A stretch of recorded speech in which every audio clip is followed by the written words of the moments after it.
Nakawaw ang Australian freediver nga si Adam Stern sa katinaw sa tubig sa Puhada Bay sa Mati City, Davao Oriental. Si Stern ang 8-time Australian freedive record holder na bibisita sa Mati City alang sa freedive session nitong Lunes, Marso 27. Bago lang misalmot si Stern sa Deep Week session in the Philippines sa Coron, Palawan. Positioning Mati as a freediving destination.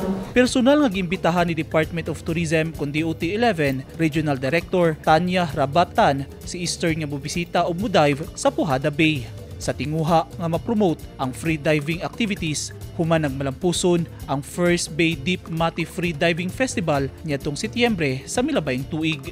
Ang freediving session ni Stern inisyatibo sa DOT-11 sa pakig-alayon sa lokal nga gobyerno sa Mati ug sa provincial government.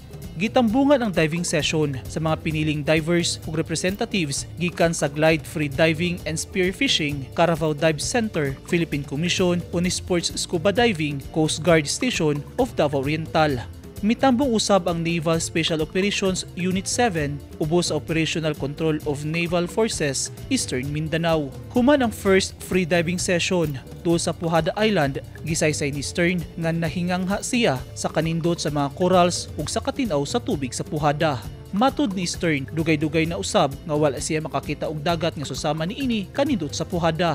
Ang pahayag ni Stern kabahin sa iyang kasinatian sa Puhada Bay gikalipay ni Mayor Michelle Rabat kay matud niini usa kini ka positibo nga pag-endorso alang sa mga turista nga wala pa makabisita sa Puhada Bay ug sa Mati City. Sumala ni Mayor Rabat daghan pang water activities ang ipahigayon sa syudad ug galing mahimpit ug masugdan na ang operasyon sa Mati Airport. Tungod sa malampuson nga aktibidad, naglaom si Tourism Regional Director Tanya Rabatan nga makapahigayon ug pipila ka Adams Stearns free diving events sa Mati City.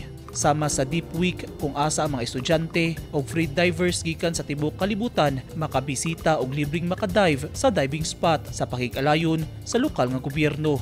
Human ang free diving session sa City of Base, mubalik na sa Australia si Stern aron mangandam sa Deep Week free diving activity nga himuon sa Bali, Indonesia sa moabotay nga Abril ug sa nasod Croatia. Niadtong milabayng semana bibisita sab sa Davao Oriental ang mga opisyal sa United Philippine Surfing Association kun UPSA. Kuyog ang anak ni President Ferdinand Marcos Jr. nga si William Vini Araneta Marcos. Nagka-interes ang UPSA nga magpahigayon og surfing activity sa probinsya kay nakita nila nga patok ang East Coast sa Davao Oriental sa surfing.